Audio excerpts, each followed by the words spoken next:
Muito bem-vindo a mais um podcast do E-Commerce Puro. Eu sou Gabriel Bólico e hoje nós vamos falar sobre uma das mais terríveis dores do empreendedor, que fluxo de caixa, contas a pagar, a organização financeira. E hoje eu trouxe um convidado muito especial, que é o João, da Celero, e ele é CFO, um co-founder também. Eu queria que você se apresentasse. Seja muito bem-vindo. Pô, pessoal, primeiro, obrigado pela oportunidade de estar conversando com vocês aqui. Admiro muito o trabalho e poder falar do que é o que move minha vida. Sei lá, já perdi a conta, são 6, 7 anos nesse mundo de gestão financeira para a PME, é sempre um prazer. Então, eu me formei academicamente na parte de gestão financeira, fiz administração, depois fui para a área de controladoria, auditoria e tinha um sonho de trabalhar em grandes corporações. Então, por sorte, eu acho, eu não passei em nenhuma das entrevistas que eu fiz nas principais empresas de finanças de auditoria do país e acabei no meio da faculdade encontrando com um amigo de infância, que é meu sócio, o Tozinho, que é João, o nome dele também. E nesse meio do caminho, a gente, numa brincadeira que era um projeto da faculdade ali de criar uma solução que fosse inovadora, que pudesse de alguma forma impactar no cenário econômico do país, a gente acabou tendo a ideia de fazer uma consultoria para pequena e média empresa. E ali eu costumo falar que foi a minha faculdade de verdade. Pô, fiz especialização, fiz mais um monte de curso, mas o viver na pele com o empresário, a rotina dele, foi o que permitiu que eu me aprofundasse nesse assunto e depois desenvolvesse a Cedro já nesse trabalho que a gente vem atuando há tanto tempo. Isso era um TCC, foi um TCC. Cara, não foi nem um TCC, na verdade foi um professor o professor tinha acabado de chegar na faculdade, né, totalmente fora dos padrões ali, e na primeira aula ele chegou falando assim, que não ia ter prova, que ia ser um projeto e tudo mais, e nós como analistas, né, o pessoal do financeiro ali, a gente já estava de cara, né, a gente falou, não é pra gente isso aqui, cara, o negócio é fazer conta, né? Como é que tem que fazer projeto? O pessoal com super ideias lá, a gente não tinha muito isso na cabeça, né? E a gente saiu daquela matéria, e era um momento difícil nosso, na verdade, de vida, né? Eu tive filho muito cedo, como você sabe, meus meninos estão com 9 anos já, e o Tozinho, ele... Gêmeos. Gêmeos. Passagem. Gêmeos. Eu tive eles com 21. E estava num momento muito complicado, questão financeira, né? A gente... eu e minha esposa, a gente passou por algumas questões aí no meio do caminho que foram, na verdade, eu acabo dizendo que me fortaleceram, né? Mas que foram, lógico que foram complicadas. E o meu sócio, ele já tinha quebrado em 2 tentativas de empreender, né? Tentou fazer um comércio de jeans com uma marca do Paraguai. Ele fez todo um processo para importar legalmente isso para cá e com 21 estava com mais de 400 mil de dívida nas costas. Caramba. E aí, naquela época, quando a gente se reencontrou na faculdade, o que aconteceu? Eu estava no momento onde meu chefe tinha falado que eu não podia mais ser promovido, que era só quando ele morresse que eu ia ter oportunidade. Eu falei, porra, né? Como é que você fala isso para um cara que está começando a vida ali, digamos assim, e que tem uma ambição, né? Eu queria sair daquele padrãozinho que eu tinha ali para poder dar uma coisa melhor para os meus filhos e para minha família. E ele que já tinha quebrado, né? Estava devendo para Deus e o mundo, para banco, para agiota, para que você pensar. Além de tudo, tinha pedido a esposa dele em casamento, então tinha mais um casamento para começar a investir e tudo mais. E como ele estava sem dinheiro, ele se candidatou num concurso, passou e estava trabalhando no órgão público. E ele é um cara hiperativo, né? Então, uma pessoa hiperativa no órgão público não combina muito, né? Então, nesse dia, a gente estava muito frustrado, a gente estava muito bravo com o que estava acontecendo. E aí vem o professor me falar dessa ideia do projeto, a gente ficou mais bravo ainda, né? Por muito pouco, a gente não foi embora da faculdade aquele dia. Na segunda aula, era uma aula de estatística financeira, que era com um professor bem velhinho, assim, ele já tinha mais de 70 anos, e totalmente fora dos padrões, assim, dos professores de hoje. Só faltava fumar na sala de aula de tão rústico que ele era, vamos dizer assim. E ele ensinando para o pessoal sobre projeção de fluxo de caixa, como você se organizar, como você conseguir enxergar as possibilidades lá na frente, né? Porque a gente tem a mania de só olhar para trás, porque aconteceu e não olha para o que dá para acontecer ainda, né? E a gente olhava para aquilo, a sala inteira numa zona, numa bagunça, e a gente olhava, cara, como que esses caras não prestam atenção nisso, né? É uma coisa que é vital para qualquer negócio. Esse pessoal vai sair formado daqui, né? Ou vai trabalhar numa posição de financeiro, ou vai abrir um negócio e não vai saber essa parte tão importante da gestão. E nisso que veio a ideia de criar a Cedro. A gente falou, cara, vamos fazer nós, então, um jeito de ajudar os empresários aí a não ter problema com as pessoas que não estão preocupadas em aprender sobre isso. A gente saiu da sala, chegou no professor e falou assim, professor, a ideia é essa, a gente tentar atender PME, organizar o financeiro e tal. E o professor falou assim, caras, eu não sei se vocês sabem o tamanho do problema que vocês estão olhando. 60% das empresas brasileiras, elas fecham as portas antes de completar 5 anos. Mais de 80% não faz ideia do que é gestão financeira. Ela pode até achar que ela faz gestão financeira, mas ela não faz. A grande maioria delas, ela faz gestão financeira através da conta corrente. E óbvio que isso não dá certo. Então, é comum a gente lembrar de um parente, de um amigo, de um conhecido, de uma pessoa que tinha um negócio bom, né, um produto bacana, um atendimento legal, mas puta, faltou dinheiro. Né? Mas qual que é a motivação dessa? E aí, quando o professor ficou jogando aquilo na cabeça da gente, ele terminou, cara, isso aqui não é o projeto de escola de vocês. Isso aqui é o projeto de vida de vocês. Isso já como uma ideia SaaS. Cara, não. Simplesmente serviço puro de consultoria. Não tinha zero tecnologia. A gente nem pensava nisso. Isso foi em que ano? 2014. 2014. A gente era bem quadradinho assim a cabeça, sabe? E aí, beleza, a gente saiu ali com a cabeça formigando, chegamos em casa, contamos para as esposas, que foram as únicas que apoiaram, digo-se de passagem, todo mundo, né, fez aquela questão na cabeça lá de, não, você está louco, você tem filho pequeno, e, enfim, a gente sabe bem como é que funciona. E minha família, em particular, tem um problema muito grande com o empreendedorismo. Tiveram várias situações antigas de falência, então tinha um medo intrínseco que eu fizesse alguma coisa, né, que desse errado. Mas aconteceu que deu 2 semanas ali, a gente pediu demissão, né, ele pediu exoneração lá e a gente... Caramba, entraram de cabeça. Foi, cara. A gente montou um plano, um PowerPointzinho ali, entendeu mais ou menos o que a gente conseguia ofertar. A gente era estudante ainda, né, não era formado, né, mas tinha know-how do que a gente tinha aprendido já nos nossos empregos. Apesar de ser novo, a gente trabalha desde cedo. E aí, cara, compramos 2 ternos, porque a gente precisava usar terno na época para parecer mais sério, o consultor financeiro. Né? Quando você fala de finanças, quem que você pensa? Do gerente do banco. Né? A primeira coisa que o empresário brasileiro pensa é isso. Então, fomos lá, não era um terno bom, porque também não tinha dinheiro para comprar um terno decente. E saímos na rua, cara. Não dava para chegar com a camisa do Corinthians, né? Não, tinha que não dava. E aí, cara, você imagina que foi... Aqui em Curitiba, na Rua 15, na Padre Anchieta, porta a porta. Eu de um lado da rua, ele do outro. E aí, beleza, tudo bem? Nossa, totalmente fora do digital. Até para prospecção... Cara, zero. A gente nem sabia que era digital. A gente não tinha a abertura que tem hoje aqui, né? Hoje a gente está envolvido com todo mundo aqui, né? Não só aqui em Curitiba, mas fora também, né? Mas era muito fechado entre as grandes aqui, né? Antigamente, né, cara? E aí, naquela brincadeira de ir nas lojas, nas padarias, no que tinha ali no meio do caminho... A gente foi percebendo o quão difícil é a rotina do empresário. Que, beleza, a gente vai falar um pouquinho dos erros ali depois, né? Quais são os problemas que esses caras têm. Mas como é que esse cara vai dividir o dinheiro dele da pessoa física e da jurídica se ele não divide a vida dele? Se ele vive a empresa dele ali todo dia? Então ele tá lá na frente do caixa, o filho... É uma coisa só para ele, né? Uma coisa para mim só. foi assim também. E é difícil, né? Então o cara tá lá fazendo as coisas dele, com o filho ali do lado fazendo a lição e de repente tem que olhar para o funcionário lá que precisa ajudar o cara com alguma coisa, chegou o cliente, né? E no meio daquela altura a gente foi chegando nos clientes, né? A gente foi expulso achando que era cobrador, tomou vassourada de cliente, né? O pessoal saindo com vassoura atrás da gente, achando que era algum vendedor de maquininha, que já estava bem pesado isso na época. Mas a gente acertou, né? E chegou em algumas pessoas ali que acabou abrindo a primeira porta para a gente. Em especial foi uma charutaria de charuto cubano aqui de Curitiba, uma tabacaria. Que legal. Que a gente entrou lá, né? Um ambiente super, né? Luxuoso, é um público super premium, né? Tem charutos caríssimos, caríssimo, né? cara. É uma coisa R$600 um charuto. Eu não conseguia acreditar que as pessoas pagavam aquilo ali para queimar, né? Eu falei, caramba, né? E naquele meio ali a gente percebeu, né? Eram 2 sócios, os 2 muito bem relacionados aqui em Curitiba, né? Um ponto muito bom. E eles eram comerciantes, cara. Um veio de carreira no banco, mas ele veio de uma carreira de negócio, né? De falar, de negociar. E o outro tinha sido negociante a vida inteira. Então, o sonho deles, que eram apaixonados por charuto, era abrir aquela confraria que se tornou um negócio depois e começou a vir gente e tudo mais, só que ninguém contou para eles que tinha a parte financeira junto. E eles aceitaram ali a gente, né? Humilde ali, começando e tudo mais, a gente fez uma proposta. Eles, lógico, que negociaram, né? E daí a gente acabou fechando ali com eles, onde a gente ofertou uma administração profissional. O que era isso, Gabi? Era fazer tudo.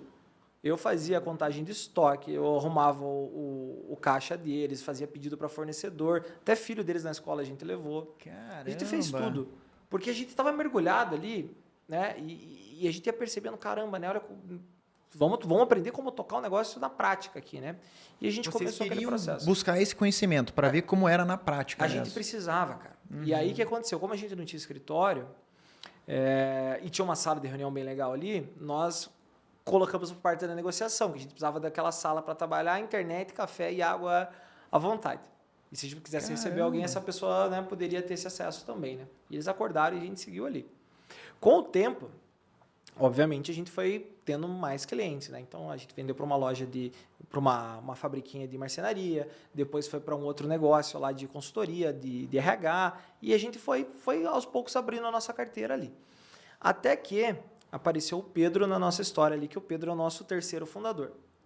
Até então, 100% consultoria, não tinha nada de tecnologia, era simplesmente eu chegava, entrava na empresa, examinava o que tinha de problema, dava o diagnóstico, daqui 30 dias eu volto aqui para a gente ver. O máximo era um Excel de tecnologia. Padrão, cara. Exatamente o PowerPointzinho ali. Né? O único que tinha um serviço diferencial era a tabacaria, porque a gente estava lá todo dia. Então, a gente fazia muito mais para os caras e a gente criou um carinho muito grande por eles também. Inclusive, eles queriam que a gente fosse sócio um tempo lá, tem toda uma história em cima disso. Aí, o que aconteceu? Um dos nossos clientes era um shopping center aqui de Curitiba, onde a nossa função, como a gente atirava para todos os lados, a gente precisava fazer tudo, né? Era ajudar a alocar operações dentro do shopping. Basicamente, o corretor de imóveis, só que do shopping center. Só que o shopping que a gente estava não era um dos shoppings mais atrativos, né? Dos que tem aqui. Então, era difícil, né? Além de tudo, da pessoa vir até o shopping e a gente convencer, apesar de ter os pontos positivos, mas era muito difícil de convencer ela que era um ponto. E nisso apareceu o Pedro, que na época queria abrir uma operação de paleteria mexicana aqui. Caramba. Foi muito moda isso, né? Então, só que já tinha estourado, não tinha mais espaço. A gente até ficou amigo do pessoal da Los Paleteiros aqui, e o Pedro estava olhando para uma marca concorrente ainda. Falei, Pedro, não dá, cara. Né? E é aquela coisa, a gente ia vender para ele ali o espaço, a gente ia ganhar uma grana em cima, mas a gente falou, cara, você é um cara bacana, a ideia é boa, mas puta, aqui não cabe, porque já está, né, saturado e o único ponto disponível para quiosque é do lado da casquinha do Mac. Cara, não vai dar. E aí o Pedro falou, pô, cara, obrigado. Normalmente vendedor, né, tem aquele objetivo de empurrar, né? E vocês abriram meu olho para uma coisa que eu estava pensando. Daí o Pedro contou para a gente que tinha uma outra empresa. Ele terceirizava serviços de internet. Então, você precisa fazer uma manutenção de rede aqui no teu escritório. Você ligava para o Pedro achava alguém para fazer e mandava o cara fazer aqui e depois ele pagava um pedacinho para o cara. Aí eu quero fazer um site. Pô, ele tinha um cara lá em São Paulo que fazia site para ele por R$250. A gente vendia por R$1.000 aqui, ele vendia no caso, pagava para o cara e em 2 dias estava pronto o site. Ele falou, vocês podem me ajudar com isso de repente, porque eu consegui organizar bem a parte processual, mas eu não sou tão bom em vendas e tal. Eu falei, beleza, né? E aí a gente começou a meio que misturar uma coisa com a outra. Todo cliente que a gente tinha gestão financeira, a gente botava um site. Todo cliente que ele tinha o site, a gente botava a gestão financeira. E aí aquilo foi virando um embrulho que virou uma coisa só. E o Pedro, ele é engenheiro de processos. Ele é extremamente metódico. Né? Coisas que eu, apesar de ser financeiro, eu sou para os números. Né? Mas para a parte processual, essas coisas assim, acaba sendo uma falha minha. E o Tozinho nem se fala. O Tozinho é 100% comercial, né? Então, isso acaba sendo um ponto fraco. E nisso, o Pedro, quando a gente viu, ele já estava, os nossos clientes participando, a gente uniu, né? 2 empresas, que eram 2 MEIs praticamente ali, que não tinham um faturamento relevante. Né? Eram 2 empresas, a nossa já era limitada, mas não tinha nada relevante e acabou juntando. E com o passar do tempo, né, o Pedro foi enxugando alguns processos, completou ali o que faltava e a gente começou a crescer, cara. De repente, 2 clientes, 5 clientes, 10 clientes, 15 clientes, 20 clientes, 30 clientes. E a gente foi percebendo, caramba. Tudo na raça. Tudo na raça. Nosso site tinha porque precisava ter. Né? Mas e já como Cedro, nasceu como Cedro. Não, ainda não era Cedro, era J2 Consulting, olha só que genialidade do marketing, porque eram 2 Joãos, J2. E a empresa do Pedro, o nome era Sigmatic, que até hoje a gente não sabe o porquê de onde que ele tirou isso. Mas ainda ali como consultoria, um dia a gente estava na tabacaria lá, e entrou pela porta da tabacaria um cara que era vice-presidente do HSBC, que a sede ficava aqui em Curitiba, né? E aí, beleza. Tinha uma regra na tabacaria que não podia falar de negócio. Porque era uma confraria, um ambiente onde o pessoal ali está indo para relaxar, às vezes sair no meio de uma reunião e tudo mais. E aí entrou esse vice-presidente do banco, tal, chegou, ele comprava caixas de charuto assim, fechada para levar. Toda semana ele deixava um dinheirão lá, então era um dos melhores clientes dos caras. E daí ele pegou, estava olhando para a tabacaria, que estava com o estoque mais cheio, que tinha sido reformada, que estava cheia de gente, tinha umas bebidas diferentes, um café diferente. Daí ele olhou para a gente assim e falou, pô, o que vocês fazem aqui, hein? E pronto, né? Ele deu a oportunidade ali que a gente estava esperando, né? E a gente explicou o trabalho que a gente estava fazendo. Falou, nossa, que bacana. Enfim, eu não posso falar para vocês, né? Mas o banco está num processo de venda, todo mundo sabe que acabou sendo vendido para o Bradesco depois. E eu vou sair, não vou continuar, né? Já estava muito tempo ali na instituição. E eu estou indo para uma outra empreitada, só que eu sempre fui acostumado a ler números e não a montar números. Então, pelo que eu entendi, vocês sabem fazer isso, não sabem? Bom, com certeza, tal, beleza. Então, me dá um cartão que eu vou ligar para vocês daqui a uns dias aí e quero visitar vocês no escritório de vocês. O detalhe é que a gente não tinha escritório ainda, né? Mas tudo bem. Aí ele deu aquele cartão pra gente, a gente deu o cartão pra ele e falou, beleza, né? Foi por educação do cara e tal. Cara, deu 2 dias, ele falou, tô em São Paulo agora, mas daqui 2 semanas quero visitar vocês, quero apresentar o projeto. A gente ficou maluco com aquilo, né? Poxa, imagina um vice-presidente do maior banco do mundo na época. Ele quer falar com a gente, como assim, né?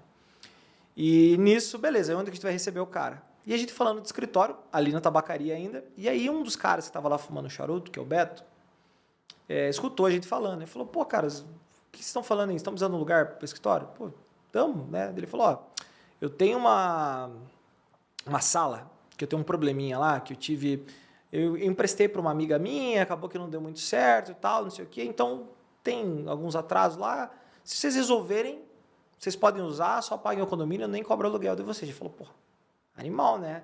Só que quando a pessoa te oferece isso, o que você pensa? Onde que é? Não pensei que era numa localização tipo super no centro, achei que era na região metropolitana. E tudo bem, a gente iria para onde fosse, né?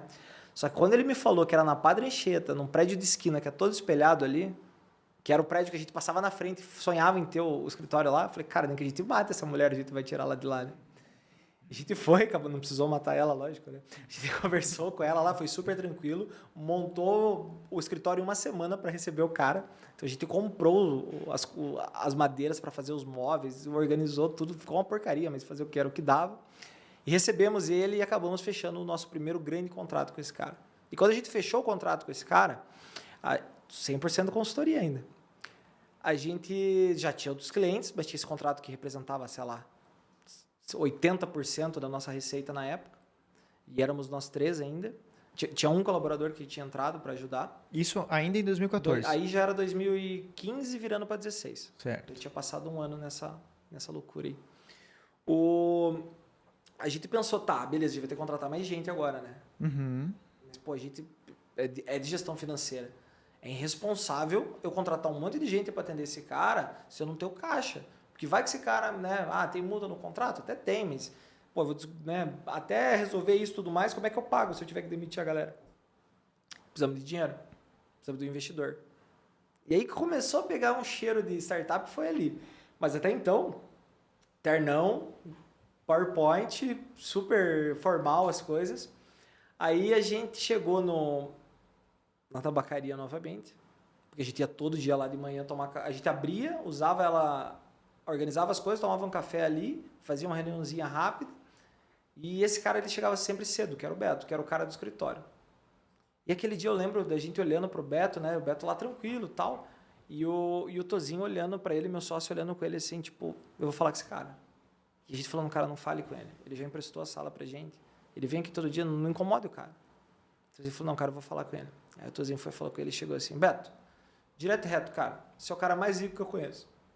Gente rica conhece gente rica, cara, eu preciso de 500 mil reais para fazer um projeto assim, assim, assado. Eu não sei de onde ele tirou os 500 mil reais até hoje, tá? Começou a escrever todo num plano, num papel lá e tal, daí o Beto olhou e falou, cara... Daí ele falou, mas o que você quer? Eu falei, eu quero que você me apresente alguém. Você conhece gente, eu não conheço ninguém. Ele, cara, eu invisto em vocês. Eu falei, como assim? Eu falei, não, cara, eu venho aqui, desde isso aqui abriu, nunca teve tão bom. Vocês livraram os caras de várias furadas aqui, vocês já me livraram, a gente tinha feito algumas coisas para ele também, deu algumas furadas. Vocês são sérios, e eu acredito no que vocês estão falando, então eu vou investir em vocês. E aí ele se tornou nosso primeiro sócio. Extra operação, ali, digamos assim, sócio investidor. Com 500 mil reais. Com 500 mil reais. Uhum. E como a gente divide isso? Eu falei, cara, vamos dividir em 4 empresas, você está entrando com o dinheiro. O Beto ficou com 25% da empresa logo de cara ali no contrato. Caramba. Era uma empresa de consultoria, cara. Não valia nada, em tese. A gente tinha um faturamento ali, que era pequeno ainda, E beleza. E, de novo, nem sonhava pra gente estrutura de startup e tudo mais, que as coisas foram acontecendo. Passaram 6 meses ali, a gente começou a entregar as primeiras coisas e tudo mais, e aí a gente percebeu, né, esse cliente grande ia muito bem, os menores estavam ok, mas a tabacaria sempre se destacava.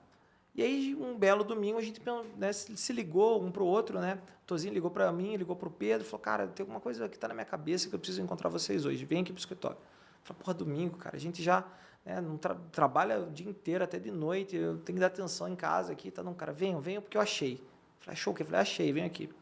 Chegamos lá, o bicho estava com uma cartolina aberta na mesa, assim, falando, cara, por que a tabacaria dá mais certo do que as outras? Eu falei, por quê? Ele falou, ó, a tabacaria a gente faz tudo.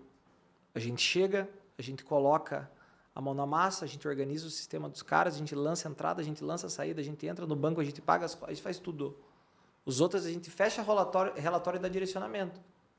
Então, se a gente fizer o que a gente faz na tabacaria para os outros, vai dar certo também. Então, a gente domina o processo inteiro para garantir que a saída, que é a informação financeira para direcionar o cara, que ele não tem tempo para fazer, porque ele não sabe como fazer, ele não tem capacidade técnica para fazer, financeira, a gente entrega pronto, se a gente tiver com a mão na massa no meio do caminho. Falei, porra, faz sentido. Então, basicamente, o fluxograma que ele desenhou, que depois, que era desse tamanho, o Pedro transformou nisso aqui, né? Ele começava, você tira a foto do boleto da nota fiscal pelo teu celular, ou você pega e vê no teu e-mail, você manda para a gente por WhatsApp, por Google Drive, por Dropbox, por qualquer coisa que fosse digital. Chega aqui, o João aqui digita no Excel, lança no banco, dou um enter e fecho o teu relatório financeiro e mando para você toda semana. No final do mês é só juntar as 10 semanas e eu posso te dar o direcionamento. A gente se olhou, pô, faz sentido? Pô, faz. Ele, por quanto que eu vendo isso, João?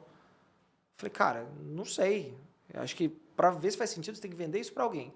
Falei, formata isso como um produto, que a gente já meio que chamou de terceirização de departamento financeiro aqui, que não tem nada de novo, mas acho que para premiar ninguém nunca ofereceu ainda, e sai para a rua.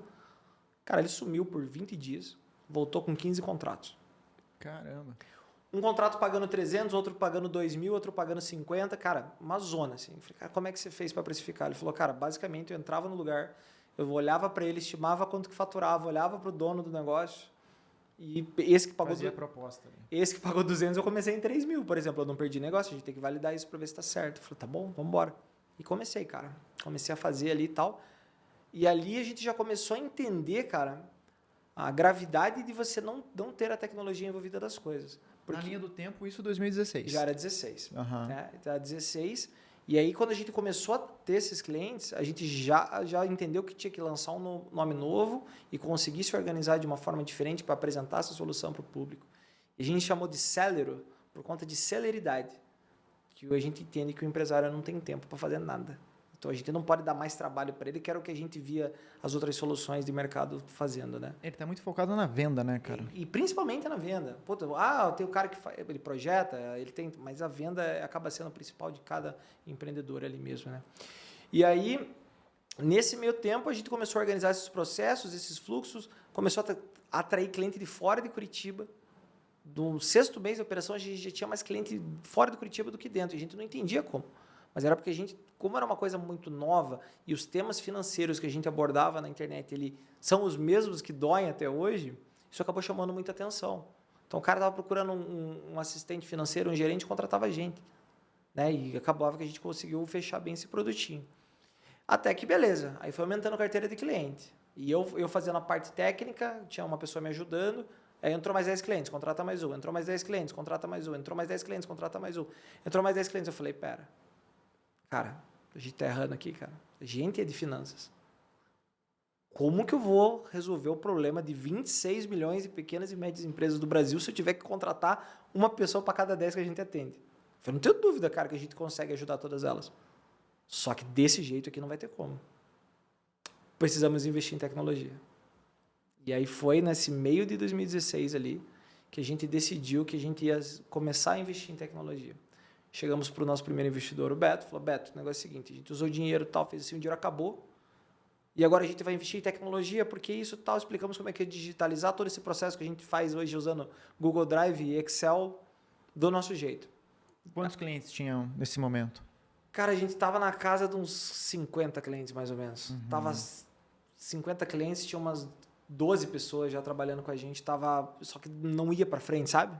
A gente não conseguia dar vazão, não conseguia resolver o problema do cara de verdade. A gente gastava muito tempo na operação e pouco no atendimento dele. E aí o Beto falou, tá, mas e a consultoria e aquela empresa... Não, aquele cara nem é mais nosso cliente, que agora a gente está atendendo os pequenos aqui só, a gente focou em caras menores. E o propósito é o mesmo, cara, a gente quer ajudar os caras, a gente só precisa organizar tal dele. Tá, entendi, então beleza. Então eu vou ajudar vocês de novo, mas é a última vez. Falei, beleza. Aí o Beto colocou mais 500 mil. Não foi tão simples assim a conversa, mas resumindo foi. E aí, beleza, cara, nisso a gente... Porra, beleza, temos o dinheiro. E quem que entende tecnologia aqui? Ninguém, né? Contratamos uma empresa terceirizada. Difícil. Pois é, cara. E hoje eu entendo que não foi culpa dos caras. A gente não sabia como brifar os caras, velho. A gente não entendia o que era. Então eu falei por horas com o cara o que eu queria. E aí ele tava me entregando partezinhas ali e eu pagando. Pá, 30, 40, 50 mil por mês ali, por versões, né? E aí eu falei, cara, animal, mas não é o que a gente precisa. Inclusive, se ele estivesse fazendo uma loja virtual ali, em vez de ser a nossa plataforma, ele poderia ter me enganado, porque na época eu não entendia sobre isso, né, cara? Só que a gente já vai pegando a malícia das coisas com o passar do tempo, né? E aí entrei em contato com um amigo meu que estava lá na Holanda na época, numa startup. Ele estava vindo para o Brasil passar as férias, eu apresentei para ele, falei, cara, me ajude, eu preciso que você vá ver o que esses caras estão fazendo. Porque se eles estão me enganando, eu não sei. Eu acho que não, mas, né, precisa ter certeza sobre isso. Ele foi lá e voltou, João, fica tranquilo, os caras estão fazendo o que eles falaram para vocês. O problema é que o que eles estão entregando é 0,001% do que você está esperando. Só que vocês são uma startup, você parou para pensar sobre isso? Eu falei, que startup, cara? A gente não é startup, a gente tem consultoria, todo terno aqui, ó. O pessoal de startup que anda de bicicleta, que a gente não é... A gente trabalha pra caramba, é consultoria. Essa era a visão que a gente tinha. Ele falou, não, cara, vocês não estão entendendo. E ele foi o cara que falou e explicou pra gente, cara, vocês estão criando um negócio que não existe, por isso que tá tão difícil. Falou, tá, beleza, e você quer ser nosso sócio, então? Porque a gente não sabe fazer, a gente precisa de alguém de tecnologia, e ele se tornou nosso CTO naquela época ali. E começou a organizar. Mas isso é distância? Não, ele tinha vindo para o Brasil a férias, aí a gente convenceu ele a ficar para cá. Legal. Então ele saiu da Holanda e veio para cá e entrou com a gente ali, né? E aí ele foi contratando um dev, 2 dev, a gente foi descobrir que desenvolvedor era um mercado bem complicado desde aquela época lá. A gente trabalhava com desenvolvedor remoto já em 2017, pra você ter ideia, para que a gente percebeu que era uma tendência que ele já tinha lá na Holanda. Falei, cara, qual que é a diferença? Não tem diferença nenhuma, que a mesma coisa a gente vai fazer, e a gente fez. E aí, beleza, aí começamos a desenvolver a versão, jogou tudo fora que os caras tinham feito e começou a fazer a nossa, tal, contratou 1, 2, 3, 4, começamos a ganhar um pouquinho mais de força, só que o dinheiro estava acabando. Falei, bom, já que agora a gente é startup, inclusive não tinha mais ninguém interno, agora a gente vai atrás de investimento. E aí fomos descobrir mundo de investimento, de venture capital e anjo, o que era, e termo e tal. Achamos uns caras que eram do Harvard Angels, então no mundo inteiro, né, das principais cidades, tem grupos formados por pessoas de Harvard, ex-alunos de Harvard, que são altos executivos de várias empresas, né, ao redor do mundo. E a gente achou esses caras e chamou a atenção eles pelo fato de que eles tinham 12 anos, se eu não me engano, e tinham 5 investidos. Eu falei, pô, esses caras são rigorosos. Pô, todo mundo conhece Harvard, os caras burros eles não são, né, meu? Então tem alguma coisa que esses caras, e a gente quer esses caras. E a gente... literalmente, cara, foi chato para conseguir falar com esses caras. A gente tentou pelos meios comuns. Vai no site, se cadastra e tal. Não recebeu resposta. Consegui contato de um, consegui contato de outro, até que eu achei o presidente do negócio. O cara falava assim, cara, siga o processo. Eu falei, cara, o processo não funciona, eu preciso falar com você, onde que eu te encontro e tal. Ele, eu vou para Curitiba tal dia, você me liga. Eu ligava para ele, mandava e-mail, mandava carta, aparecia no escritório dele, descobria onde é que era. O cara falou, cara, o que você está fazendo aqui? Eu falei, preciso falar com você, cara. Quando você não me escutar, eu não vou parar de falar com você. E acabou que a gente conseguiu apresentar a Celery para eles e tomou um não. Assim, isso foi em janeiro de 2018 já. 17, final de 17. A gente tomou um não, que a gente passou mal, assim, sofreu, falou, não acreditou. Não, mas como não, cara? Não faz sentido a gente ter tomado não, cara. A gente queria muitos caras, velho. E aí, beleza. Então, meio que se recuperando desse não, a gente ganhou um prêmio da Fundação Getúlio Vargas, que é um prêmio chamado Osiris Silva, que aquele professor lá da faculdade estava organizando, e aí ele fazia alguma coisa na FGV, e ele indicou a gente lá para participar. E a gente competiu com várias outras empresas e outras startups bem maiores que a gente na época. E ganhou. E recebeu da mão do Osiris Silva o prêmio. E a gente tem uma história com o Osiris Silva, porque a gente teve uma palestra com ele na faculdade, assim, nos dias mais difíceis que a gente teve no começo da empresa. E ele contou a história da Embraer e todo aquele negócio. A gente falou, nossa, cara, a gente não pode desistir por causa de dinheiro. O cara fez o Brasil produzir avião lá em 1900 e bolinha, a gente vai desistir por causa de dinheiro. Não faz sentido isso. E ganhar o prêmio da mão dele foi muito louco aquilo, cara. Então, quando a gente ganhou o prêmio, e eu lembro que a gente estava no palco lá, agradecendo e tal, e o Tuzinho falou, cara, prestem atenção no nosso nome aqui, que vocês vão ver o que a gente vai fazer. Lá na plateia, estava o Alan Costa, que é um cara bem influencer na área digital ali, e que a gente ganhou dele o prêmio. Ele ficou em segundo lugar. E daí ele veio falar com a gente. E por destino ou não, ele fazia parte do grupo de Harvard. Nossa, caramba. E a gente contou pra ele e tal, ele falou, não, cara, eles não entenderam o que vocês fazem, por isso que vocês não passaram. Ele ligou pro cara na minha frente ali, cara, e tipo, eu ligava 200 vezes, ele não me atendia, né? Ele ligou na hora, nem chamou, o cara atendeu. Falou, cara, vocês têm que ouvir os meninos, tal, não sei o quê. Ele falou, vê se eles podem vir na quarta-feira para São Paulo e tal. A gente foi para lá, apresentou, fechou o negócio, deu certo, foi a nossa primeira rodada de investimento. E aí, nessa vez, cara, aí a gente já digitalizou. Contratou time de marketing, começou a estudar inside sales e formatar isso, como adequar esse discurso super informal, né, de rua para dentro do online ali, conseguir convencer o cara a entregar a chave do financeiro dele para a gente e a tecnologia construindo coisas que até então não existiam, né? E aí as coisas foram acontecendo, cara. A gente foi crescendo 200% ao ano, 300% ao ano. Ah, puta, quando é pequeno é fácil crescer 300%. Não é, cara. Porque a tua estrutura cresce também. E aí eu, que nunca tinha sido chefe de ninguém, estava liderando 30, 40. Agora chegamos em 118 pessoas, se eu não me engano. Então, isso foi um remexo muito grande na cabeça da gente, né? A entender, o delegar, todas aquelas coisas que são padrões de gestão que a gente vai aprendendo, né? Apesar de ter N possibilidade de se aprender com o erro dos outros, mas a gente acaba errando bastante também.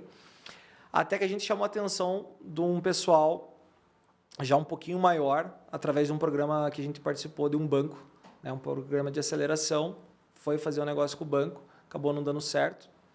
E aí a gente, no meio dessa brincadeira ali, conheceu o Wagner, que é um dos fundadores do Ebanks. E o Wagner se tornou nosso mentor ali, né? E, cara, de negócio, de vida, de um monte de coisa, né, cara? E no meio da conversa a gente falou, cara, a gente está indo para uma segunda rodada, uma rodada maior, porque o projeto é esse, assim, assado e tudo mais. E ele sempre foi um cara maluco por PME, né? Acabou indo para o Ebanks, indo para outro lado, mas querendo ou não, a gestão financeira é envolvida também. E no meio desse caminho ele falou, cara, vamos fazer assim, então, vamos apresentar vocês aqui para o nosso fundo e tudo mais, e eles investiram na gente, né? Então, o Honey Island, que é formado primeiro pelos fundadores, depois o 2 entrou como investidor na Celero, e aí a gente vem escalando o negócio, crescendo, atendendo vertente e mexendo em tudo que pode para ajudar o cliente de alguma forma, cara. Então, hoje a Celero está com 116, hoje estava com 116, tem mais gente entrando semana que vem, são 4 mil clientes no Brasil inteiro, todos os estados, temos aí possibilidades de processos e questões que a gente fazia tudo na mão, tudo automatizado hoje, e foi automatizado porque a gente fez na mão.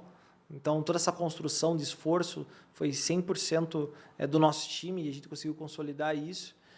E, mais do que tudo, a gente tirou o terno e colocou a camiseta, mas a motivação é a mesma, que é enquanto tiver um cara com o negócio em pé e que precisa de gestão financeira, a gente vai ajudar ele. Não importa como que a gente mudou, que saiu de consultoria para terceirização, para plataforma, agora a gente está dentro do Open Finance, em tudo que você pode imaginar ali. Mas por quê? Para facilitar a vida do cara, para permitir que a tecnologia e a inteligência das pessoas que trabalham com a gente até hoje, que são focadas em gestão financeira, ajudem o cara a poder focar no que ele é bom, que é vender, quer negociar, quer comprar bem, quer fazer a gestão do time dele e assim por diante. Legal. Então, basicamente, a Celero, ela é uma solução para aquele cara que não tem o controle ou a previsão financeira do negócio dele. Uma espécie assim, poxa, o cara está focado ali na venda, a Celero vai organizar e passar uma previsão. Olha, você está nessa situação, você tem uma previsão de recebimento. Seria mais ou menos isso? Assim, qual a dor que a Celero cura do empreendedor? Tem 3 principais dores que a gente percebe, né, em diferentes etapas da jornada ali, mas em algum momento elas se cruzam, né? Então, a primeira delas, que é a mais latente no pessoal dessa faixa aí de PME, cara, é a falta de tempo para fazer. Tá? Ele já não sabe. A falta de conhecimento a gente nem coloca aqui porque não sabe, cara. Ninguém... Você que tem minha idade, você não teve educação financeira na escola. A gente aprendeu alguma coisa ali por alguma referência e tal, mas não teve. Então, você imagina num país do tamanho do nosso, onde 60%, 70% da população é endividada na PF, como que vai ter educação financeira na PJ? Porque ela só vira de nome ali, mas ela continua sem saber o que está fazendo, né? Então, esse cara, como ele não tem tempo nem para ir no banheiro, a gente sempre percebia com os nossos clientes, quando a gente ia, a gente usou todos os softwares que você pode imaginar, que o cliente não tinha tempo para alimentar do jeito certo. Ferramenta boa, cara. As ferramentas funcionavam, só que tinha que ter alguém ali na frente. As vendas quase sempre estão certas, porque é o principal que está na cabeça dele, é meu dinheiro entrando. Só que ele precisa lançar o contas a pagar do jeito certo. Ele precisa olhar, cara, para eu poder pagar essas contas daqui 15 dias, eu preciso vender tanto.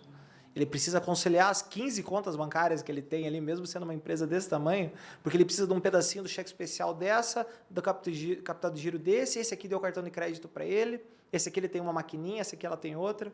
Né? Então, o que a gente pensou? Cara, a gente tem que deixar isso fácil. Como é que a gente deixa isso fácil? Põe no lugar só. Então, a gente centraliza todas as informações financeiras do cliente, inclusive de outros softwares. A gente olha para os caras, cara, quem que é a referência no mercado A? A gente chega lá, conversa com os caras e pronto, vamos integrar.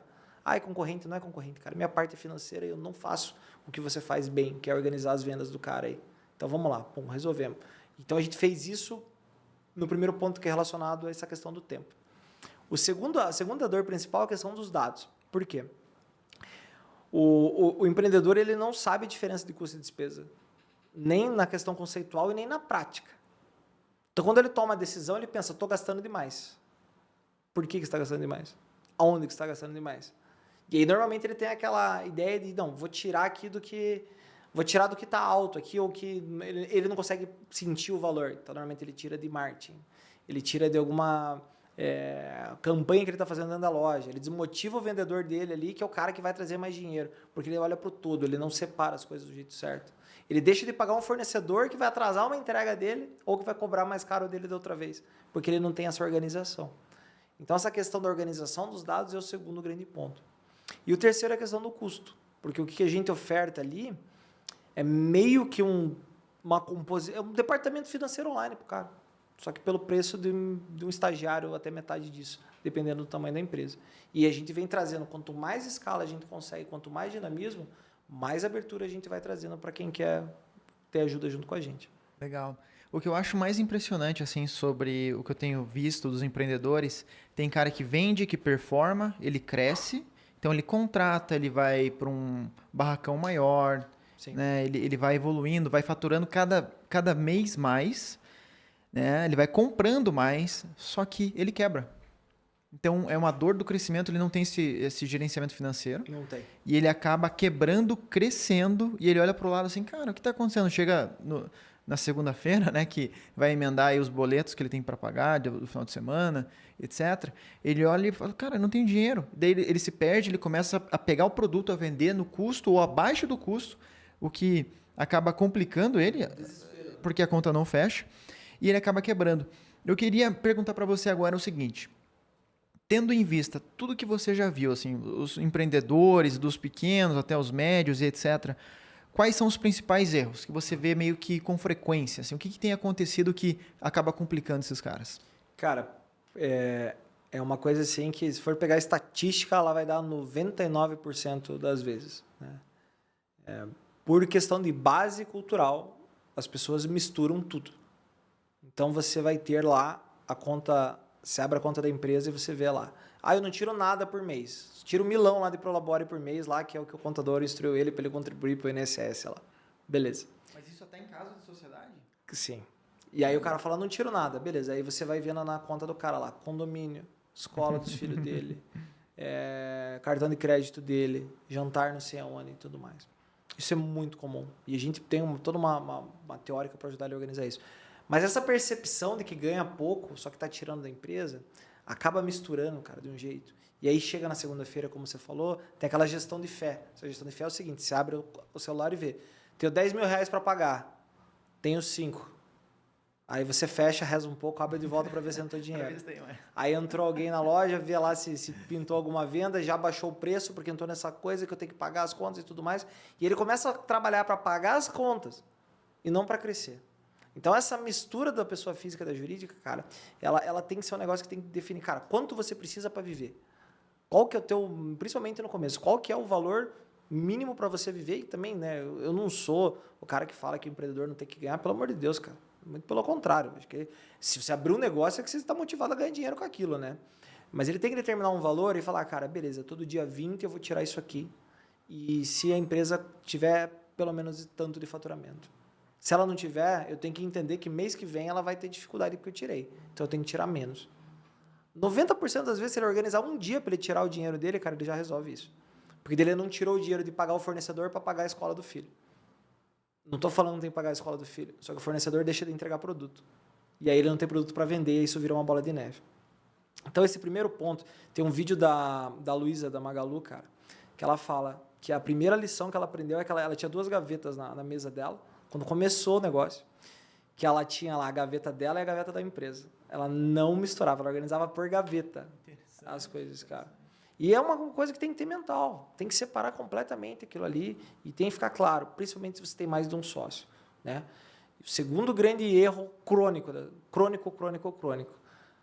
não deixa na mão de quem não tem talento nenhum para número, cara. Se você está sozinho, putz, você tem que procurar alguma possibilidade, algum curso online, alguma forma de aprender, alguma ajuda. Você não precisa ter o maior software de gestão financeira, não, cara. Você precisa ter uma base para você começar a se organizar. Sebrae tem muito material, tem um monte de coisa que dá para você aprender uma base ali para começar. A gente tem um monte de conteúdo de graça também. E aí você se organiza e marca um horário do teu dia para fazer aquilo. Ah, vou fazer antes de abrir a loja, vou fazer no final da noite. Eu não sei que hora vai fazer, mas você precisa parar para fazer. Porque sempre vai ter uma coisa mais importante. A venda sempre vai ser mais importante. O teu funcionário, que você tem que resolver um problema, sempre vai ser mais importante. O teu fornecedor te ligando para você comprar alguma novidade, alguma coisa, sempre vai ser mais importante. Então, você tem que achar um horário para você poder cuidar disso. Se tiver mais de um sócio, cara, vê qual que tem um pouco mais de aptidão. Porque, normalmente, a gente procura um sócio que completa a gente, né? Então, sempre tem que ter um a mais do que o outro ali do outro lado. Então, tentar encontrar nisso. E acho que o terceiro grande erro fatal é não ter uma visão assim de que não são só metas comerciais. Eu ia falar um palavrão agora aqui. Mas é muito importante você ter metas comerciais. Você precisa ter não, cara, eu vou crescer, vou vender tantos % a mais, vou virar o maior distribuidor. Porra, vou fazer isso. Só que você tem que ter meta financeira também, cara. Você tem que ter meta de margem. Você tem que ter meta de rentabilidade, você tem que entender, olhar para aquele setor que você está crescendo, né? Porra, então eu tenho esse CD aqui que está crescendo. Pô, tô animal, tô indo bem. Vou abrir mais um, beleza. Da onde que vai vir o dinheiro para abrir esse mais um? Eu vou matar esse aqui para cobrir esse? Daqui a pouco você matou os dois. Super comum. A parte de franquias, cara, que a gente atende bastante também, é notável. Tem uma que puxa as outras 10, assim. E às vezes o cara vai naquela, não, vou expandir, vou crescer e tudo mais, mas não faz a conta. Então precisa se organizar, principalmente quando cresce. Entender que se o seu negócio cresceu, você não pode ter a mesma gestão financeira no negócio que está faturando 50 mil reais do que quando você faturava 10. E aí, se você foi para 100, não pode ser a mesma dos 50. Tem muita coisa envolvida no meio do caminho. As pessoas têm que te acompanhar, o sistema que você usa tem que acompanhar, a contabilidade que te atende tem que acompanhar, e você tem que entender que você precisa acompanhar os seus números com mais, não só frequência, mas dar mais importância para eles. Legal. É engraçado você falando sobre a persona do empreendedor ali, que ele acaba misturando as coisas, a pessoa física com a jurídica, e isso é completamente errado. Só que eu fui assim por muito tempo, cara. Só que por um lado também, eu sempre fui muito econômico, né? Até na época eu namorava, hoje eu sou casado, né? E a minha namorada na época, que hoje é minha esposa, ela falava assim, poxa, cara, mas é importante, tem que separar bem, tem que cuidar disso e tal. E só que eu, justamente focando no crescimento do negócio, cara, eu não conseguia. Eu ficava pensando, como que eu vou arrumar isso um dia? Né? E contratando mais gente, crescendo e tal. Hoje, já faz tempo, na verdade, que é super bem organizado. E eu consegui resolver isso a partir do momento que a gente fez um time financeiro. Acho que isso que é o legal que a Celero consegue fazer, que ela consegue criar virtualmente esse departamento financeiro para o empreendedor e resolver ali o problema, o BO que ele tem. Sim. Eu queria até perguntar para você agora o seguinte, vamos imaginar o cara que não teve o mesmo destino que eu tive, que eu fui crescendo, que eu fui evoluindo, que foi melhorando, consegui fazer o time. Beleza, eu consegui fazer o time e resolvi esse BO. Mas aquele cara que hoje está enrascado, que ele está com dívidas, que ele já está com um boleto atrasado, com bastante coisa, porque, a parte financeira, as finanças, é uma dor de, assim, qualquer fluxo de caixa, certeza. isso aí acontece. Com certeza. Eu queria perguntar o seguinte, esse cara que está com dívidas, que está com problemas, que ele precisa, assim, achar uma saída, qual que é o primeiro passo para ele? Assim, ele está lascado, o que ele tem que fazer? Cara, antes de falar qual que é o primeiro passo, qual que é o primeiro passo que efetivamente ele dá? Ele fala, o que ele pensa? Preciso de dinheiro, certo? Onde que ele vai? No banco. Na hora. Ele vai lá. Juros sobre juros, sabe? Né, nos 400 que ele tem ali, ele vai. Porque ele, cara, é o que vai resolver, é a referência. E ele chega lá, e eu não estou falando mal do banco, muito menos do gerente, mas coitado do gerente, cara. Porque a grande maioria dos gerentes, né, eles têm uma boa intenção, eles querem ajudar o cara, eles querem ver a melhor possibilidade que está ali, só que eles têm uma função comercial ali na agência. Então ele vai vender normalmente o que ele precisa vender e o que ele sabe vender. Que às vezes ele não tem nem o treinamento adequado para achar o problema do cara. E aí você chega lá, Gabriel, com uma dívida de 10 mil e sai com 20. Porra, como eu sei com 20? Pô, me dei bem aqui, além dos 10, sei com mais 10 aqui e tal. Às vezes eu nem precisava dos outros 10. Né? Então, acho que antes de ir no banco, você precisa sentar e respirar um pouquinho e pensar.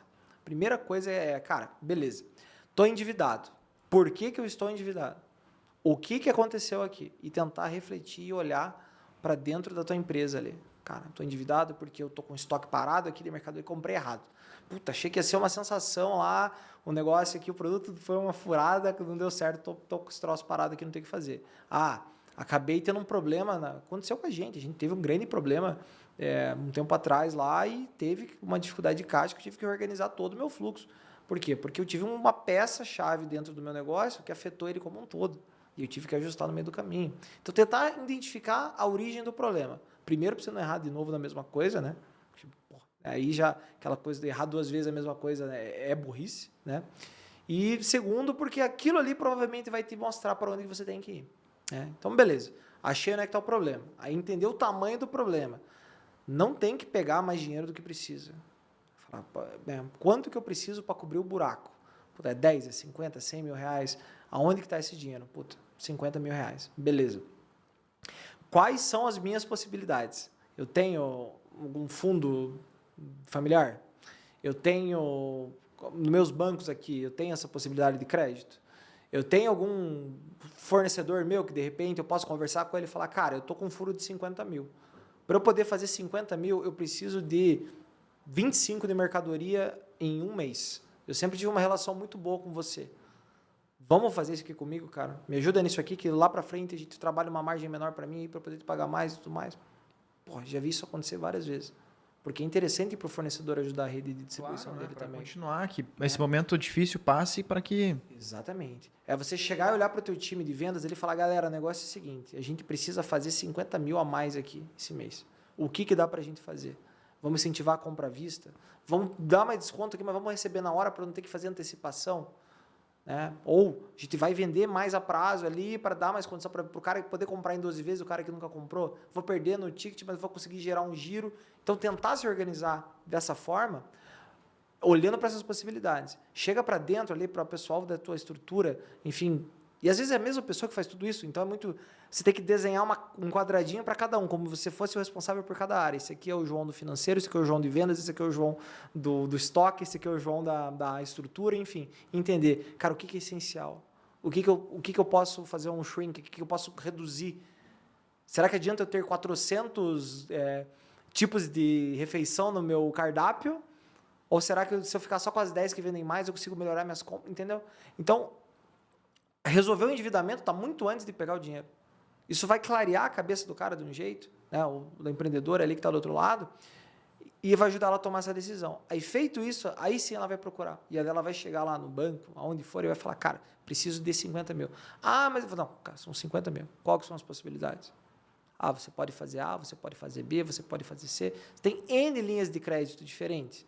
E aí é aquela coisa que você tem que entender, né? O que você está disposto a ofertar, né, diferente do crédito. Então, por exemplo, a gente já se conhece tem um tempinho. Então, se você chegar para mim e falar assim, João, você me empresta 100 mil? Eu falo, cara, beleza, para que você precisa? Ah, vou fazer tal coisa. Eu falo, tá bom, eu te empresto, porque eu te conheço. Não que eu tenha, mas eu te emprestaria. Agora, se chega uma pessoa que não me conhece, nunca vi ela na vida, ela chegar para mim e fala assim, João, você me empresta 100 mil? Eu falo, para que você precisa? Ah, eu preciso para fazer tal coisa. Eu falo, tá, o que você me dá em troca? Se você não pagar. O banco faz isso. É assim que ele calcula a taxa de juros dele. Então, ele quer entender o que você tem de garantia. Se teu nome já foi para o espaço, putz, vai ser difícil você conseguir isso. Mas aí você vai colocar o teu carro, você vai colocar uma máquina, você vai colocar na tua casa. Quanto mais segurança você der para quem está do outro lado, mais fácil tem você de conseguir resolver a tua questão financeira ali. Né? E é isso que vai variar a tua taxa de juros ali. Aí cabe a você entender o que você está disposto a sacrificar em troca do negócio. Eu sou um cara bem pró-business, assim. E eu vejo, né, que, cara, eu não posso matar o negócio de jeito nenhum. Então, porque vou matar a vaca que está me dando leite? Né? Eu preciso ajudar ela. Então, é entender o que a gente consegue colocar na ordem de prioridades ali para poder resguardar esse caixa para a empresa. Né? E aí, seguir pela melhor decisão. Às vezes, cara, eu cansei de ver cliente, Gabriel, o cara precisava de... Um valor era grande, mas era por 15 dias.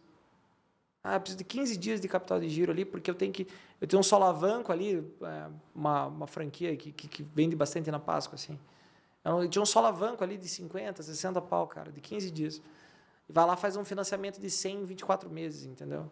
Vai pagar um monte lá porque tinha que resolver na correria. Não, mas eu penso, cara, são 15 dias. Dá para fazer uma operação menor, mais rápida, para pagar daqui 15 dias e não tinha toda aquela dívida lá para frente, né? Então, é muito nesse negócio da organização, cara. E aí, lógico, aí procurar quem consegue ajudar do outro lado. Legal. E isso é válido também para aquele cara que já está quebrado. Que esse primeira persona aí é o cara que se complicou. Ainda, né? É o mesmo destino, a mesma opção para quem está quebrado. Ele precisa enxergar o que causou aquilo ali com ele. Né? Isso, de fato, vai ser a primeira etapa. Só que o cara que está quebrado é muito mais difícil. É muito mais difícil. Então, ele vai ter que encontrar onde ele tem credibilidade. Não estou falando que ele é uma pessoa, né? Mas alguém que vai ajudar ele com esse dinheiro, mas 90% das vezes é ele mesmo que vai ter que se reerguer.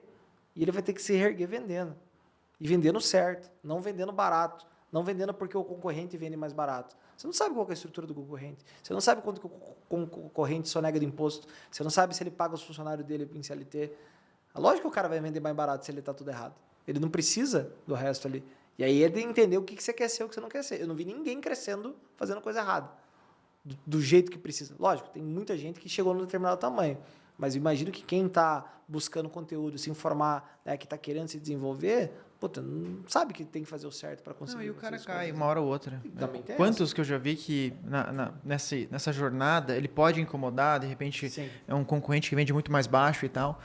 E eu já estou no e-commerce desde 2009. Vários que me assim causavam uma dor de barriga, do tipo, pô, o cara vende muito barato, como é que ele consegue fazer isso? Hoje, assim, faz anos que eu já não escuto falar, porque, quando você quer fazer um negócio, um case de vida, que nem o seu professor falou naquele momento, tem que ter consistência e tem que ter paciência. Então, às vezes, quando você tenta dar um jeitinho, alguma coisa ali, pô, cara, eu vou dar uma aprontada aqui, ninguém vai descobrir, só que é aí que você bota em risco tudo que você construiu, a tua história.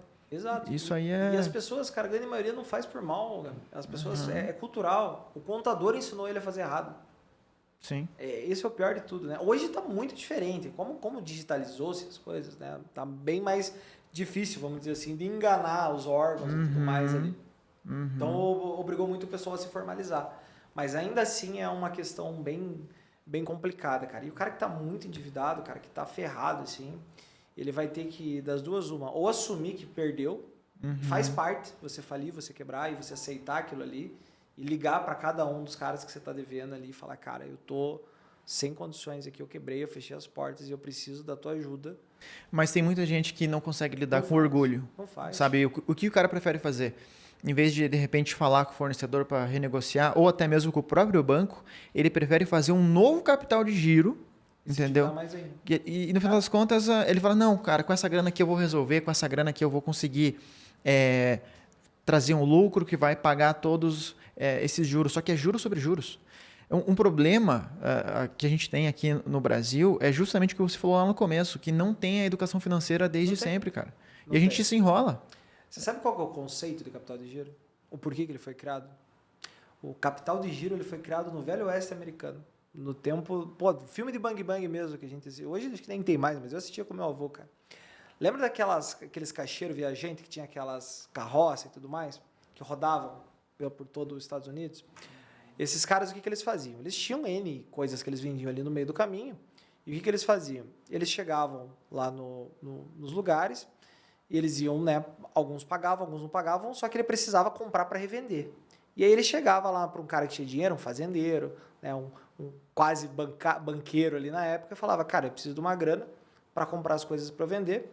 Quando eu girar esse capital, eu venho aqui e te pago um spreadzinho sobre isso. E daí surgiu o termo capital de giro. Todo o termo de capital de giro, qualquer empréstimo que você pega, ele tem um objetivo que é alavancar o teu negócio. Então você tem que pegar dinheiro para fazer ele crescer. Não para pagar conta. Não para pagar mais conta. E aí é como o cara fala, beleza, tô devendo 100 mil. Tesão, consegui 100 mil. Esse 100 mil, cara, ele tinha que usar para vender, para pagar os 100 mil e sobrar mais dinheiro. Só que essa questão da educação, do medo da dívida. O empreendedor brasileiro tem pavor de dívida. Ele sofre, ele corre de dívida, de olhar para o contrato, de conversar, de negociar, de ligar para o fornecedor, como você falou, ele tem medo disso. E às vezes a chave para resolver ali pode estar nesse meio do caminho. Às vezes você encontra um sócio, às vezes um concorrente teu lá, cara, você criou uma falsa briga com o cara a vida inteira, e aí num momento de dificuldade você conversar com o cara tem a chave para te ajudar, você vai ter ali a possibilidade de erguer o teu negócio, de repente faz um bom parceiro, enfim. Então acho que o grande desafio é encarar, né? Acho que deixar de lado esse ego, que não leva a nada. O que vai fazer? Pode te dar um fôlego ali por 3 meses, 4. E aí, o que vai acontecer daqui 4 meses? Cara, e assim, a vida é uma montanha-russa. A gente vai estar num momento bom, depois um momento ruim, assim, até com uma dificuldade no caixa. E é mais um ponto, assim, de encarar da melhor maneira, sabe? Botar o orgulho de lado, colocar o joelho no chão, assim, e entender, poxa, deixa eu respirar. Deixa eu pensar assim, o que pode ser feito, o que eu posso fazer para resolver, para dar a volta por cima. E o que vai resolver o problema de fato? Né? Então, beleza, o que eu vou fazer? Cara, quais são as possibilidades? Puta, imposto. Ninguém gosta de pagar imposto. O que dá para fazer? Dá para parcelar? Vê com o contador, pede para o contador parcelar. Beleza, já aliviei um pouco. Cara, quem são meus fornecedores? São esses caras aqui. O que é essencial? O que é, olha, eu não posso abrir mão desse cara aqui, que senão eu morro, eu não vou vender mais nada. Né? O meu custo de verdade é esse cara aqui. Pode ser serviço, pode ser produto, dependendo do negócio. E esse cara, você vai cuidar dele com carinho, vai ser o primeiro cara que você vai pagar. Aí depois você vai elencando. Beleza, depois dele, quem são os caras que eu posso deixar de comprar? Ou talvez deixar de ter ele nesse mês aqui ou no outro. Aí vai lá, conversa com o cara. E aí vai para a estrutura. E vai enxugando o que você puder, mas sempre pensando que, cara, você precisa fazer o negócio vencer. E só reduzir, só deletar, só apagar as coisas ali no meio do caminho não vai resolver. Então, é mais fácil pegar um cheque e pagar tudo o que está devendo? Mas do mês que vem. Então, esse é o esforço que tem que ser feito. Legal, legal. E nessa história, né, que você contou da Celero, o que vocês fazem hoje, etc., muito sobre PME, sobre até o negócio físico, né, que vocês começaram dessa maneira, mas vamos falar relacionado ao e-commerce. Hoje vocês têm um atendimento, alguma opção para, sei lá, um empreendedor que tem algum negócio? Existe algum molde, alguma persona que vocês consigam hoje atender dentro da Celero relacionado ao e-commerce? Legal, cara. A gente tem um público bem bacana, que a gente descobriu ele, na verdade, ele veio demandando da gente desde que a gente começou. A gente percebia, lógico, né? De novo, a ponta de venda é a mais importante e é a que tem mais soluções. Então, a gente sempre via o pessoal com várias plataformas de loja e outros sistemas ali que resolvem plenamente parte de estoque, de packing, de venda e tudo mais. E beleza, cara, isso está resolvido. Só que eles ficavam descobertos nessa parte financeira da organização do dia a dia. E aí eu acabo atuando também muito no nosso serviço, que todo mundo que atende o cliente lá, Gabriel, ele é de finanças. É contador, administrador, economista. Então, essas pessoas, elas sabem o que elas estão dizendo quando elas estão olhando para um relatório ali que a plataforma montou para ajudar o cara. Então, o que a gente fez? A gente pegou as principais soluções de mercado voltadas para e-commerce e plugou na Celero. Assim como eu sou plugado nos bancos, sou plugado no Cefaz, em outros N pontos que envolvem o Open Finance, por que eu não vou me plugar nos caras que são os caras que resolvem o problema da venda deles? Então a gente fez essa conexão ali. Hoje dá para entrar na Celero e ver o saldo de vários bancos. Assim, você vê todos os teus bancos, você vê as informações financeiras conciliadas, o plano de contas prontinho, organizado. O trabalho do cliente ele vai levar 10 minutos por dia ali para aprovar a transação no banco e para analisar alguma informação, porque é tudo muito fácil. Sempre, a ideia foi que fosse fácil e intuitivo. Então, a gente traz essa organização ali. Então, e tudo que passa em outras ferramentas de loja virtual, ele já vem direto para a Celero também. Então, as projeções de vendas vêm ali. Se ele dá entrada no estoque, você comprou um lote lá de jogo, a nota foi emitida contra você, automaticamente a nota nem chegou para você, ela já está na Celero lá, projetada pelo jeito que você combinou com o teu fornecedor em 30, 60, 90 dias. E quando você for pagar, ela já vai estar no banco, porque a gente colocou, você só vai dar o ok lá do outro lado. Interessante. Então, você tem acesso ao XML da nota e na nota fiscal você consegue puxar as informações do boleto, né, que vai ter lá, sei lá, uma nota fiscal de R$600 e está 30, 60, 90, você sabe exatamente o dia e a parcela de R$200 que vai cair e consegue desenhar esse fluxo. Perfeito. E aí, se você receber o boleto e encaminhar para a plataforma, e a gente vai usar o boleto para fazer um envio para o banco. Senão, a gente pega no DDA e cruza lá também para você. Então, cara, corta tudo. Imagina que a gente está ali no meio chamando a informação. A ideia é que não tenha gap de informações para quem está utilizando. Né? Então, a gente fez conexão com mais de 600 softwares contábeis também para a parte de saída de informação para o cara que está lá do outro lado. Né? Então, eu pego de uma ponta a outra. E eu estou ali no meio processando esses dados aqui, garantindo que está dando tudo certo. Cara, muito bom. João, eu queria agradecer demais a tua presença aqui. Rápido, muito rápido. Papo bom, vai embora assim. Show de bola. E eu queria aproveitar para você se despedir da galera, deixar os contatos da Celero, o seu, de repente, se você quiser deixar algum tipo de contato. Quem sabe a gente já não fornece alguma coisa bacana para quem está acompanhando a gente. Legal. E, novamente, só agradecer. Vou deixar agora para você se despedir do pessoal e daí eu encerro aqui o podcast de hoje. Legal. Cara, obrigado. Enfim, sempre que precisar, estamos aí. Eu acho que você faz um trabalho muito bacana em dar, né, para o pessoal, ofertar para eles esse conhecimento, esse caminho que você seguiu ali e está fazendo com tantas pessoas que estão começando ali. Às vezes, é mais fácil a gente aprender com os erros dos outros, né, cara? Então, acho que é importante considerar isso.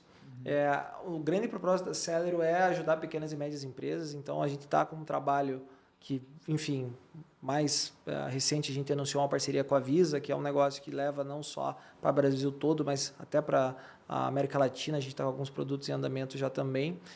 Mas o grande ponto é facilitar a vida do PME brasileiro. A gente tem N possibilidades de estar ajudando e acho que o principal ponto é em conhecimento. Né? Então, todo o blog da Celero ele é feito um financeiro traduzido para o português. Então, a gente pega todos os termos técnicos, coisas importantes que o empresário, independente da área, tem para várias áreas lá, precise saber e deixa lá no formato que ele consiga entender, né? E que ele consiga seguir esses materiais.